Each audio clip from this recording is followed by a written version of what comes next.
একটি বিশেষ রিপোর্ট।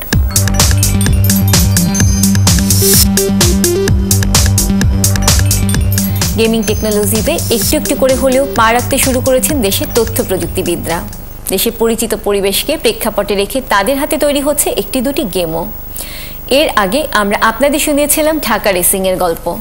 আজ শুনব 1971 সালের মুক্তিযুদ্ধের প্রেক্ষাপটে তৈরি করা আরেকটি গেম অরুণোদয়ের অগ্নিশিখা তৈরির কাহিনী। গেম আসক্ত রাজশাহীর কয়েকজন তরুণ গেম খেলতে খেলতেই হাত দেয় গেম তৈরির কাছে। তারপর নানা উত্থান পতনের মধ্য দিয়ে শেষ হয় গেমটি তৈরির কাজ। চলুন দেখি কিভাবে তৈরি হলো অরুণোদয়ের অগ্নিশিখা। রাজশাহীর কম্পিউটার গেম আসক্ত কয়েক তরুণ একসময় দিনরাত বুঁদ হয়ে থাকতো গেম খেলায়।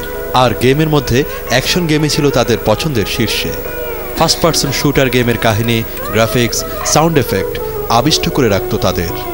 একসময় তার রূপ নেয় ভিন্ন চিন্তায়। প্রিয় অ্যাকশন গেমগুলোর মতো একটা তারা নিজেরাও বানাতে পারে কিনা খেলতে খেলতে এ চিন্তা চেপে বসে তাদের মাথায়। শুরু হলো কাজ। গেমিং টেকনোলজি নিয়ে আগে তাদের তেমন কোনো ধারণাই ছিল না, কিন্তু তাতে কি, থেমে থাকলে তো চলবে না। কাহিনী বা প্লটের কথা ভাবতেই সবার আগে মনে আসে মুক্তিযুদ্ধের কথা।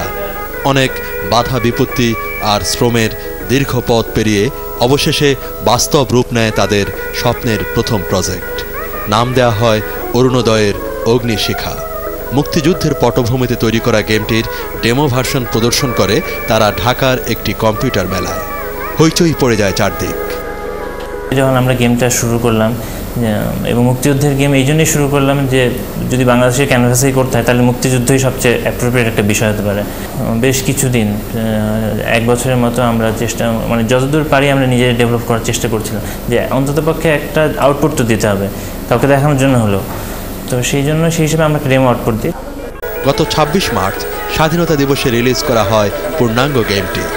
মূল ধারণা থেকে অনেকখানি বদলে যাওয়া পূর্ণাঙ্গ ভার্সনে অরুণোদয়ের অগ্নিশিখা খেলা যায় 4টি লেভেলে। চট্টগ্রাম, আখাউড়া, রাজশাহীর মতো 3টি আলাদা লোকেশনের আলাদা পরিবেশে। গেমের মূল চরিত্র প্রতিশোধের আগুনে ফুঁসে ওঠা মুক্তিযোদ্ধা কাশেম আলী।